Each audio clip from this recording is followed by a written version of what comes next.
Hello అండి. ఈరోజు ఒక టాపిక్ గురించి మాట్లాడదాం అనుకోని మీ ముందుకొచ్చాను. ఆహ్, ఇలా మాట్లాడుతుంది ఏంటి అంటే టైలర్స్ అందరికి కోపమొస్తుందేమో పర్లేదు. కాపోతే నాకొక చిన్న బాధ అనిపించిందనమాట. సో, అది షేర్ చేసుకుందాం అనిపించింది మాట్లాడుతున్నాను. నేను టైలర్‌నే. ఆహ్, యాక్చువల్‌గా ఏంటి అంటే రీసెంట్‌గా ఇన్‌స్టాగ్రామ్‌లో ఒక ఏమంటారు ఇది చూసా నేను బ్లౌజు. దానికి ప్యాచ్ అదేమంటారు మనం ఫ్యూజింగ్ ఏస్తాం గదా! అది పైకి క్లియర్‌గా ట్రాన్స్‌పరెంట్‌గా కనిపిస్తుంది. మేబీ చాలామంది జూసే ఉంటారది.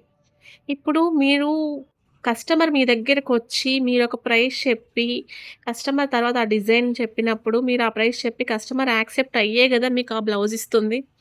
ఇన్ కేస్ మీకు ఆ బ్లౌజ్ వర్కౌట్ అవ్వలేదనుకోండి, నాకు వర్కౌట్ అవ్వదు అని చెప్పి ప్రైస్ మీకు ఎంతైతే వర్కౌట్ అవుతుందో ఆ ప్రైస్ చెప్పండి. అంతేగాని మీరు కస్టమర్ దగ్గరకొచ్చి కస్టమర్‌కి ఒక ప్రైస్ చెప్పి, ఆ బ్లౌజ్ డిజైన్ చెప్పిన తర్వాత, దీనికి ఇదే ఎక్కువలే, ఈ కస్టమర్‌కి ఇదే ఎక్కువలే, ఈ మొహానికి ఇదే ఎక్కువలే అన్నట్టు మాత్రం స్టిచ్ చేయకండి ప్లీజ్.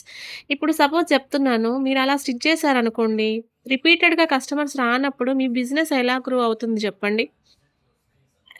అసలా బ్లౌజ్ చూసాక మైండ్ డిస్టర్బ్ అయిందనమాట.